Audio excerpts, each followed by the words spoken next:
Salut à vous, nouvelle vidéo React. Je vous avais parlé d'un document qui avait été fait par des stratèges français et intitulé Guerre de l'information contre la France en Afrique. Le but c'était dans leur guerre informationnelle d'expliquer comment est-ce qu'ils vont s'y prendre, d'expliquer les stratégies qu'ils vont mettre en œuvre et de toucher donc les points les plus importants pour eux.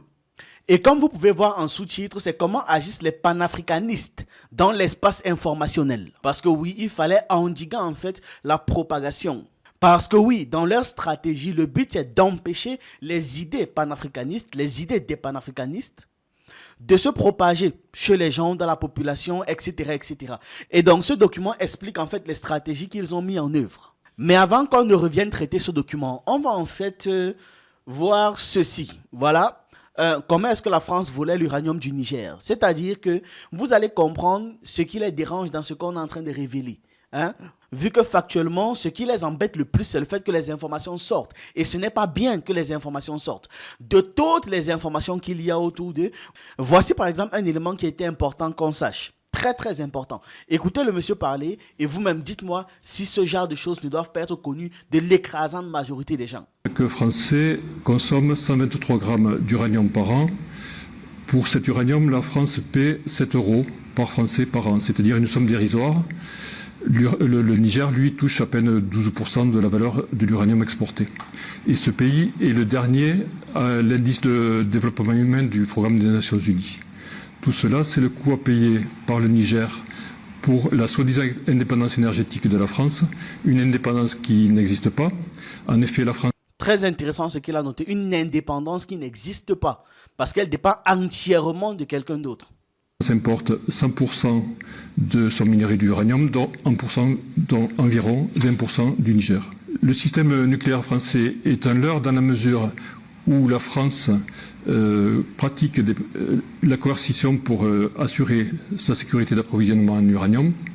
Au Niger, la France maintient depuis l'indépendance, depuis 1960, un système que à survie nous qualifions de néocolonial, par une mainmise politique et militaire sur le gouvernement. Depuis l'indépendance, la France a fait et défait les gouvernements. Chaque fois qu'un gouvernement du Niger demande un prix plus élevé de l'uranium ou bien demande simplement l'application des lois en matière fiscale, en matière sociale, la France fait pression, s'arrange pour faire en sorte que le gouvernement baisse ses prétentions ou bien suscite la dissidence et obtient un changement de gouvernement avec un gouvernement plus proche de ce qu'elle souhaite. Donc voilà, vous avez écouté. On est bien d'accord que c'est un ensemble de choses que plein de chaînes dénoncent, que plein de panafricanistes dénoncent, qu'on dénonce tous collectivement. C'est parler de ce genre de choses, dire ce genre de choses qui les énerve, qui les dérange, n'est-ce pas? Et donc, c'est pour pouvoir endiguer ça, la propagation de ce genre d'informations, de ce genre de nouvelles, de ce genre de connaissances, d'états de faits, qu'ils ont fait ce document. Je répète encore le titre. Guerre de l'information contre la France en Afrique. Comment agissent les panafricanistes dans l'espace informationnel. Et il a donc écrit ceci. Après avoir décrypté l'histoire du panafricanisme et cartographié les différents acteurs contemporains qui se revendiquent de cette école de pensée pour cibler la France, le rapport du club Influence de l'AEGE s'attarde sur les moyens d'action des panafricanistes radicaux. Parce que c'est eux qui doivent déterminer qui est radical ou pas. Cette ultime partie décrit de manière opérationnelle la façon dont les panafricanistes organisent des campagnes médiatiques contre la France afin d'établir sa position sur le continent africain. Donc en fait, ce sont les panafricanistes, c'est-à-dire, comme je dis souvent, quand les gens veulent nier leur responsabilité dans l'histoire. Et donc vous pouvez voir là que c'est 3 sur 3, que donc c'est la troisième partie du document. C'est pour ça qu'on a écrit là cette ultime partie. On commence donc.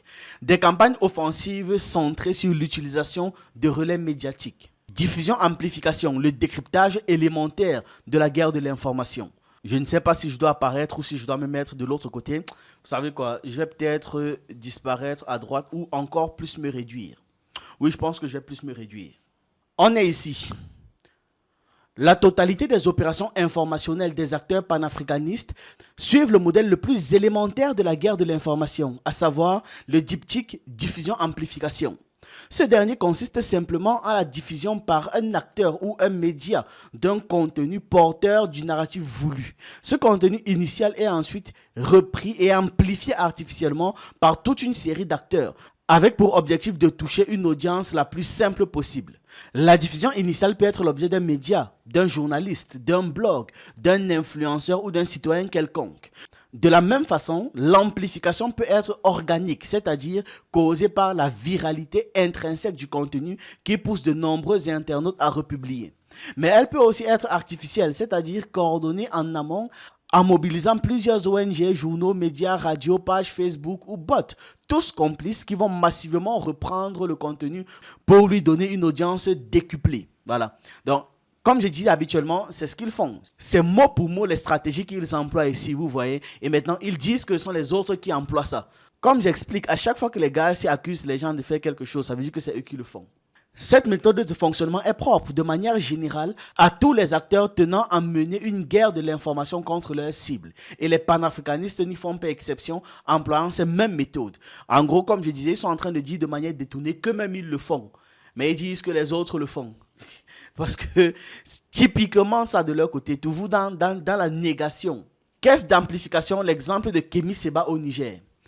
Il convient ici de donner un exemple concret de façon dont ce buzz artificiel peut être organisé pour donner un effet de masse difficilement atteignable de manière authentique. L'exemple donné ci-après est celui de la visite de Kémy Séba au Niger suite au récent coup d'État pour rencontrer le général Tiani. Kémy Séba a communiqué sa présence dans le pays sur ses comptes de réseaux sociaux personnels le 29 septembre via un court communiqué très clair dans sa critique de la France. Entre guillemets, les panafricanistes que nous sommes soutiendront le général Tiani et le CNSP jusqu'au bout contre l'impérialisme. Le Niger compte sur nous pour la destruction totale de la France. Une simple requête circonstanciée permet de cartographier l'intégralité des comptes qui ont directement repris au mot près le communiqué de Kémy Séba.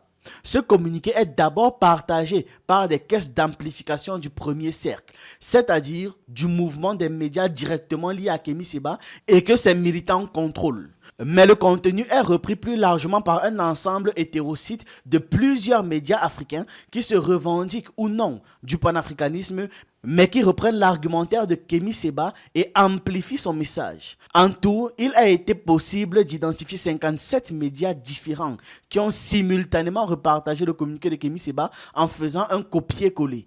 L'intégralité des publications qui reprennent le contenu de Kémy Séba le sont dans un laps de temps très court, moins de 48 heures. Pour une audience cumulée atteinte d'environ 9 millions de personnes dans 11 pays principalement africains, mais aussi le Canada francophone et la France. Donc, le fait que Kémy Séba est en train de dire qu'on doit lutter contre la France, le fait que Kémy Séba est en train de dénoncer un ensemble de choses contre la France et que ce soit immédiatement repris par un ensemble d'autres médias, des médias comme ceux qui ont partagé aussi cet extrait, c'est-à-dire Info Diaspora, que tout ça donc, que tout cela font partie d'un grand plan, d'un vaste plan qui vise à discréditer la France. Donc, je vais encore remettre ce discours. Chaque Français consomme 123 grammes d'uranium par an. Est-ce que ça c'est faux? Est-ce que ce que ce monsieur disait est faux? Continuons. L'infographie ci-après, que vous voyez en bas, l'infographie ci-après fournit un résumé visuel de la façon dont ce communiqué s'est répandu à la même vague de publication. C'est-à-dire tous les comptes qui ont partagé le communiqué de Kémy Séba entre le 1er octobre 2023 à 18h20 et le 1er octobre 2023 à 18h40. Un court laps de temps qui confirme l'aspect inauthentique de cette campagne massive visant à promouvoir le communiqué de Kémy Séba. Tous les médias sont des médias indépendants, présents principalement sur Facebook. La plupart n'ont soit pas de ligne politique affirmée, soit ils montrent un clair soutien aux différents putschistes des pays du Sahel. Et voici donc ce qu'ils ont mis. Analyse de l'amplification par les réseaux sociaux panafricains. La visite de Kémy Séba au Niger suite au coup d'État de septembre 2023. Donc, voici Kémy Séba, il a fait la publication initiale. Malik Anou a enchaîné. Les Échos d'Afrique enchaîné. Free Rain Africa enchaîné. Mali Media plus 233. Okay. Mali Media plus 223 enchaîné, ainsi de suite. Donc, voilà les médias en fait qui ont partagé l'ensemble du truc. Là où vous avez même Buzz d'ici. Donc, en quelques minutes, c'est comme si on repartageait la publication de Kémy Séba. Et pour eux, ça pose un problème. Ça veut dire que c'est mécaniquement fait pour que ça touche un maximum de personnes. Vous voyez comment, quand les gens sont habitués aux tricheries, à la planification, c'est-à-dire ils trichent sur la tricherie, ça devient difficile pour eux de penser que les gens peuvent juste partager parce que voilà, ils suivent Kémy Séba, ils respectent Kémy Séba et ils veulent que l'information soit relayée le plus rapidement possible. Pour eux, c'est impossible de le penser. Il faudrait absolument que ce soit une organisation faite, et d'ailleurs en amont, pas même par les Africains. Pas du tout. Ça doit être pensé par des gens qui ne sont pas africains parce que bien évidemment, nous n'avons pas la capacité de penser ni de planifier. On continue. Création de médias artificiels pour relayer et crédibiliser son narratif. Ce cas concret récent n'est qu'un exemple parmi des dizaines d'autres de la façon dont les panafricanistes radicaux, en créant des médias de toutes pièces ou en intégrant des médias existants, sont parvenus à se doter de caisses de résonance leur permettant d'amplifier n'importe quel message, à commencer par les messages véhiculant leur narratif anti-français. Alors déjà, je pense que les Français se mettent beaucoup trop en avant au centre de ce combat. Vous ne représentez rien pour nous, vous n'êtes qu'une gêne parmi tant d'autres. Parce que vous avez l'impression que c'est contre vous qu'on se bat. Non, non, non. C'est contre l'intégralité du système oppressif dans le monde. C'est contre l'intégralité, pas vous. Vous ne représentez absolument rien. D'ailleurs, vous-même, vous le savez que sans le soutien indéfectible de tous les autres pays impérialistes, de tous les autres pays envahisseurs, vous n'alliez pas vous en sortir longtemps. Donc arrêtez de faire comme si ça, vous êtes le centre de l'attention de Kémy Séba ou de qui que ce soit. Rien à foutre de vous. Et c'est ce que je voulais même souligner. Ils disent là que c'est la façon dont on crée des médias, n'est-ce pas? Dans le cas ici précis de Kémy Séba, ils créent des médias pour pouvoir faire de l'auto-validation. Mais j'ai une question. Qui fait encore ça une fois de plus? Qui le fait? Le Monde, Jeune Afrique, TV5, etc., etc. Qui le fait? Qui crée des médias pour faire en sorte que le narratif français soit automatiquement amplifié par le même système? Ça dit donc, vous voyez comme je l'explique depuis, ils reprochent exactement ce qu'ils font aux autres. C'est un peu comme un voleur. Le voleur est terrifié à l'idée de se faire voler. C'est pour ça qu'un voleur va toujours trouver que l'autre est un bandit, est un voleur. Un voleur va toujours avoir l'impression que quelqu'un d'autre veut le voler. C'est parce que lui, comme il a le réflexe du vol, il a le réflexe de ça, il se dit que tout le monde est comme lui. C'est en fait ça qu'ils sont en train de démontrer de par ce document.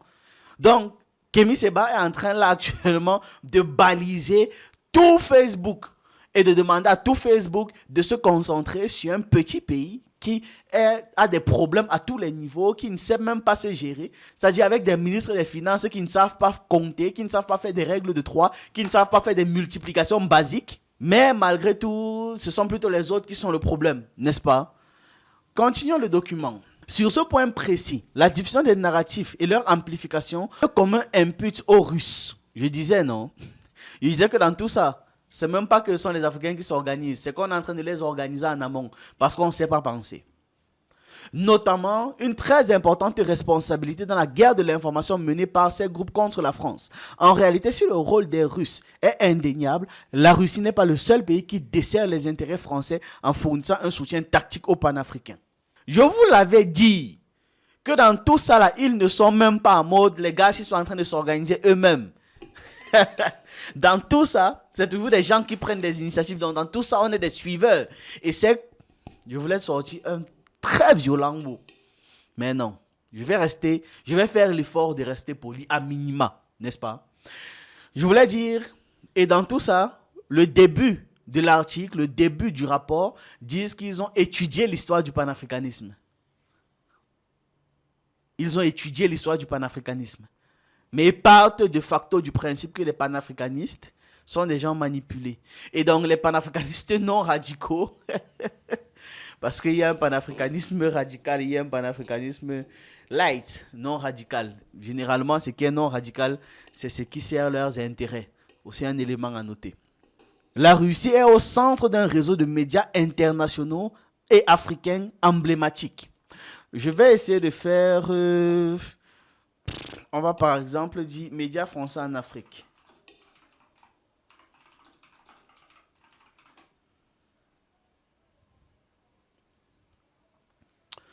Voilà. Voici quelques médias français que nous avons en Afrique.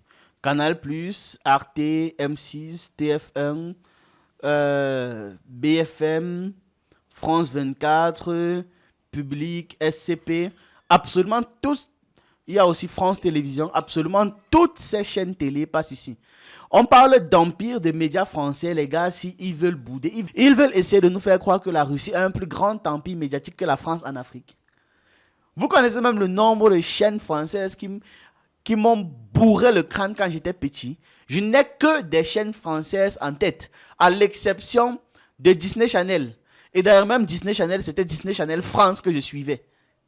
C'était pas Disney Channel Amérique.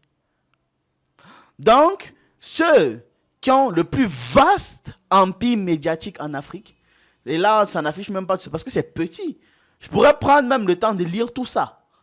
Je vois là le logo de Le Monde, de Jeune Afrique, etc., etc., de la RTL, ainsi de suite.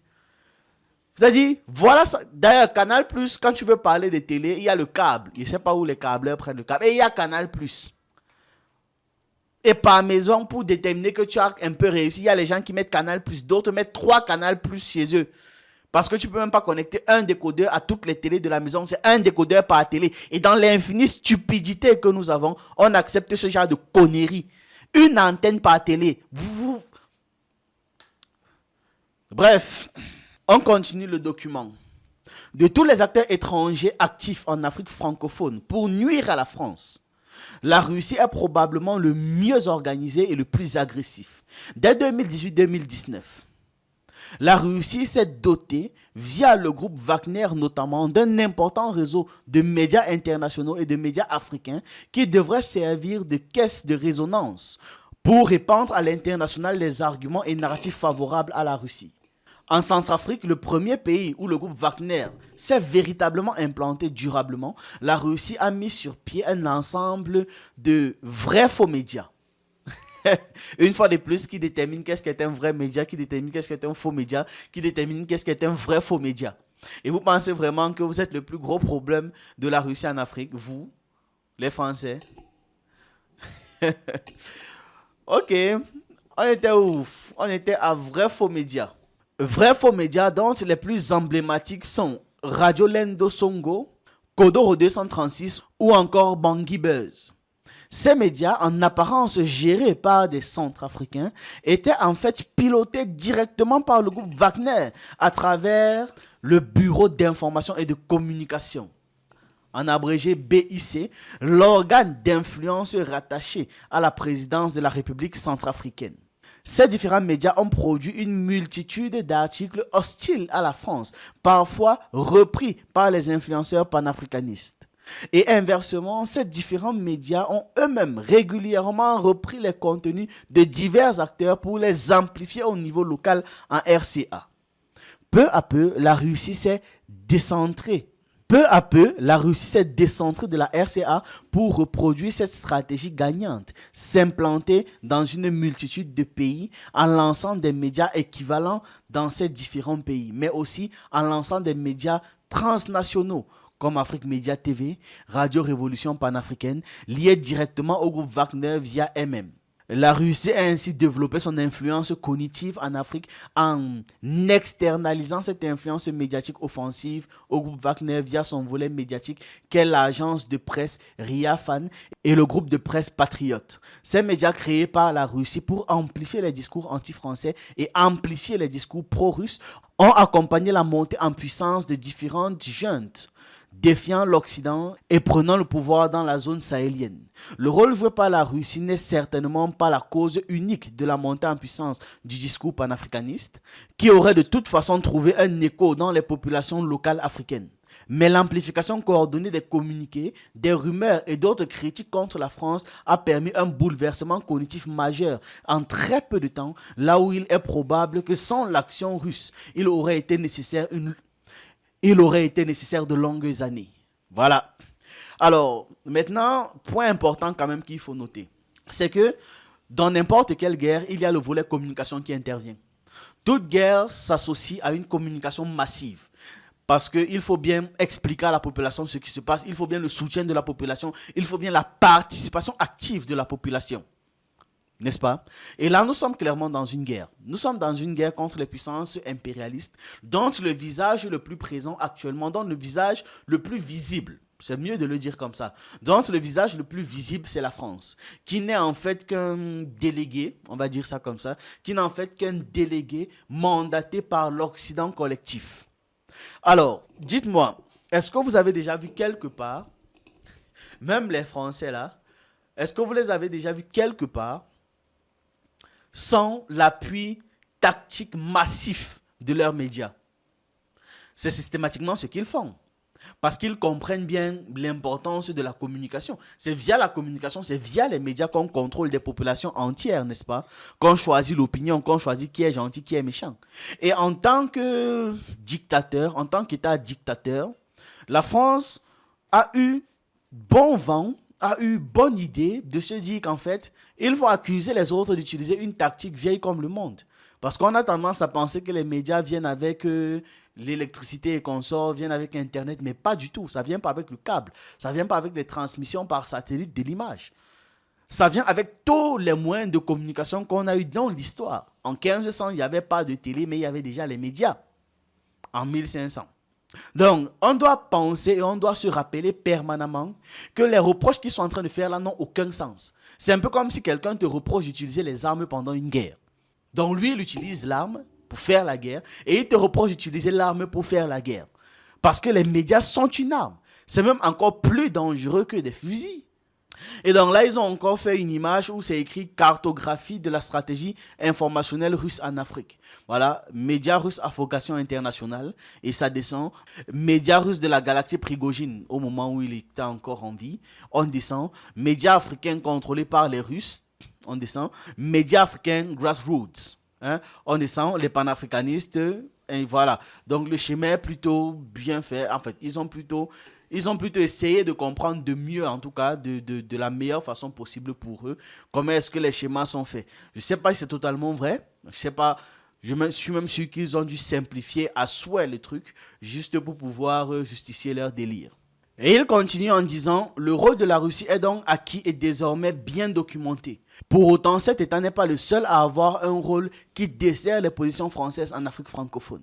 Les attaques informationnelles qui affaiblissent la position française peuvent parfois venir de pays supposément moins hostiles à l'image des États-Unis, de l'Italie, de la Turquie ou du Qatar. Sauf que tout le monde maintenant réalise qu'il faudrait qu'eux-mêmes interviennent en Afrique, vu qu'il y a une seconde ruée vers l'Afrique globale.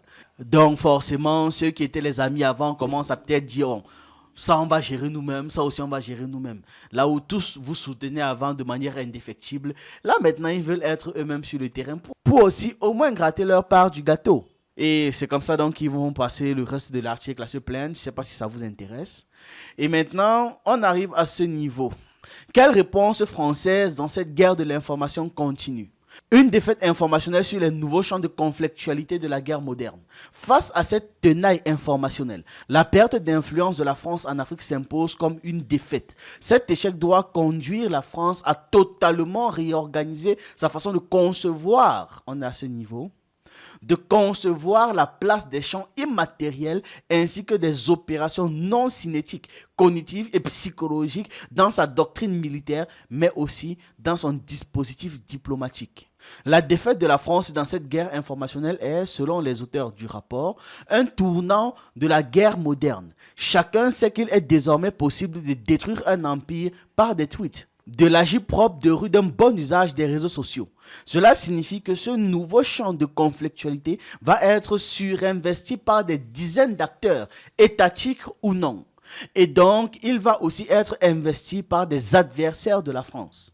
Une contre-offensive organisée et volontaire est encore possible afin de répandre l'initiative dans la sphère de représentation et des perceptions et de construire une doctrine efficace pour agir dans ces sphères. L'enjeu ici n'est plus pour la France de se maintenir en Afrique selon son modèle passé. L'enjeu ici est plutôt de permettre un désengagement en douceur de la France en Afrique, tout en évitant que la place ne soit prise par des acteurs hostiles à l'Hexagone, et le tout en préparant un éventuel retour plus tard sur le continent africain. Donc là, maintenant, ils se sont dit, tiens, vu que visiblement ça va pas trop, on va faire peut-être un recul en arrière, permettre à des pays comme l'Italie, l'Allemagne, les États-Unis de se mettre, parce que bon voilà, ils sont amis, c'est l'Union européenne, c'est l'OTAN, etc., etc. Voilà, c'est ce qu'ils ont dit. Tout en évitant que la place ne soit prise par des acteurs hostiles à l'Hexagone. Donc tout ce qu'ils veulent, c'est faire un retrait, de telle sorte que l'acteur qui prend la place de la France là soit un ami de l'Hexagone. Pour maintenant préparer un retour éventuel plus tard. C'est pas si ce sera dans 5 ans, dans 10 ans, dans 20 ans, mais ils préparent un retour éventuel plus tard. Quand ils disent retour éventuel, là, c'est retour certain. Parce que sans l'Afrique, ils ne s'en sortent même pas 2 ans. Maintenant, là, identifier les barrières déontologiques françaises. Quelles limites pour gagner? Ni universitaire, ni journaliste, ni politique ou de doctrine. Ce rapport cherche avant tout à ouvrir le débat et à susciter des réactions. Cela pour identifier ce que la France est prête à faire, mais aussi pour identifier les limites qu'elle se refuse à franchir. Il n'y a aucune limite qu'elle se refuse à franchir, absolument aucune. Même pour gagner, oh là non, c'est même encore plus grave. Vraiment, ils peuvent brûler la terre entière tant qu'ils s'en sortent. Ce dernier trait, l'éthique de la guerre et l'éthique dans la guerre étant une boussole morale qui doit évidemment guider l'action des décideurs, y compris arrêtez de faire les mots inutiles. Vous savez là qu'il n'y a absolument aucune éthique. Tout, ça peut être extrêmement sale que vous endormirez tranquille. Hein? C'est pas comme ça commence maintenant, n'est-ce pas? Les discours panafricanistes, qu'ils proviennent des acteurs historiques, modérés ou bien des radicaux, étaient au cœur de ce travail. Donc, les panafricanistes ont acté une forme de divorce entre les nations africaines et leurs anciennes tuteurs coloniales. Et vous-même, vous voyez qu'ils utilisent les bons mots. Et avec ces mots, on comprend que ce ne sont pas nos amis. On n'est pas amis avec celui qui nous colonise. On est bien d'accord là-dessus. Un retour français en Afrique, s'il doit un jour se produire, nécessitera donc la formalisation d'une nouvelle relation, à la fois sur le plan politique, sur le plan économique, mais surtout sur le plan moral. Et je le répète, on ne peut pas se faire avoir, c'est impossible. Parce que même dans l'histoire, on le sait, on a déjà vu ça des dizaines de fois. Ils viennent avec une soi-disant morale cachée derrière des intentions extrêmement sales. Et après, quand tout pète, ils disent que oui, mais à la base, on venait, à la base, mais si, comme ils sont très forts pour se dédouaner et pour dire qu'ils ouais, sont responsables de rien là. Donc, voilà, je vous épargne la fin, c'est seulement la conclusion du rapport. Selon le rapport, une lecture incorrecte de la situation en Afrique. Voilà. Et vous comprenez en quoi est-ce que c'était important que je vous fasse écouter ça avant, n'est-ce pas? Ça veut dire, une personne qui donne les vrais chiffres concernant la soi-disant indépendance et la soi-disant, c'était quoi encore l'expression? La France disait qu'elle ne dépendait pas de l'uranium du Niger. Voilà donc le monsieur qui a dit la vérité par rapport à ça.